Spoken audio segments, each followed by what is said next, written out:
Αιώνιες απορίες. Αφού το κολύμπι αδυνατίζει, τι λάθος κάνουν οι φάλαινες? Αν η λόγκο στιγμής κολλάει παντού, γιατί δεν κολλάει μέσα στο σωληνάριο? Γιατί όταν παίρνουμε λάθος τηλέφωνο, η γραμμή δεν είναι ποτέ κατηλημένη? Γιατί πριν επισκεφτούμε ένα medium πρέπει να κλείσουμε ραντεβού? Αν σήμερα έχει 0 βαθμούς Κελσίου και αύριο κάνει 2 φορές περισσότερο κρύο, πόσο κρύο θα κάνει αύριο?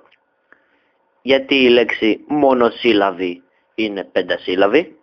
Γιατί οι άνθρωποι πιστεύουν αμέσως κάποιον όταν τους λέει ότι ο ουρανός έχει 400 δις αστέρια, ενώ όταν τους πει κάποιος ότι το παγκάκι είναι φρεσκοβαμμένο το ελέγχουμε το δάχτυλο? Με τη ταχύτητα απλώνεται το σκοτάδι. Υπάρχει άλλη λέξη για το συνώνυμο? Γιατί δεν υπάρχει γατοτροφή με γεύση ποντικού? Πώς θα ήταν οι καρέκλες αν μας λύγιζαν τα γόνατα ανάποδα? Γιατί τρέχουν οι μύτες και τα πόδια μυρίζουν? Γιατί ένα βενζινάδικο που είναι 24 ώρες ανοιχτό έχει κλειδαριά στην πόρτα? Γιατί η συντόμευση είναι τόσο μεγάλη λέξη? Γιατί κατά την θανάτωση των βαρεπινητών στην ΗΠΑ με ένεση απολυμμένουν τις βελόνες? Γιατί το ξινόγαλα έχει ημερομηνία λήξης? Γιατί τα αεροπλάνα έχουν σωσίβια αντί για λεξίδωτα? Πώς έρχεται ο χιονοκαθαριστής το πρωί στη δουλειά του, αφού το μαύρο κουτί των αεροπλάνων δεν παθαίνει τίποτα κατά τη σύγκρουση? Γιατί δεν φτιάχνουν ένα ολόκληρο αεροπλάνο από το μαύρο κουτί?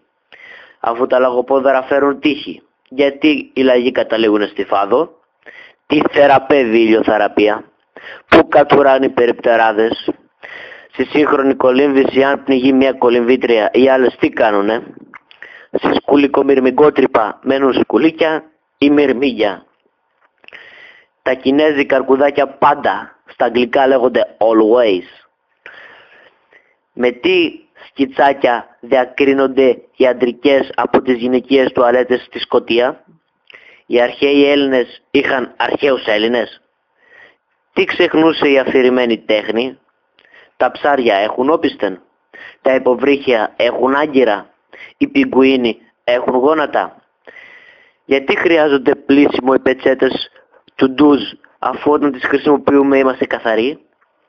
Αφού ο άνθρωπος προέρχεται από πίθηκο, γιατί υπάρχουν ακόμη πίθηκοι? Τι περιμένει να ακούσει η μακαρονάδα πέστο? Πώς λέγεται η φέτα πριν κοπεί? Οι γοργόνες κάνουν απολέπιση? Από πού κλάνουν οι γοργόνες? Η κοκκινοσκουφίτσα ήτανε courier? Χρειάζεται ξεσκόνισμα οι ανεμιστήρες? Τα ATM γιορτάζουν της αναλήψεως? Γιατί τις λέμε ατομικές βόμβες αφού σκοτώνουν πολλούς? Πώς λέγεται ένα αγριογούρουν όταν είναι ήρεμο? Ο 10-10 δεν θα έπρεπε να λεγότανε 20?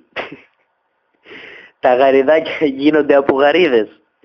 Γιατί λέγονται πολυθρόνες αφού κάθεται μόνο ένας? Πώς λέγεται ο σταθμός του τρένου στη Λάρισα αφού ο σταθμός Λαρίσης είναι στην Αθήνα? Η έγινα στα αγγλικά λέγεται I became. Τέλος των αιώνιων απορριών. Ευχαριστώ.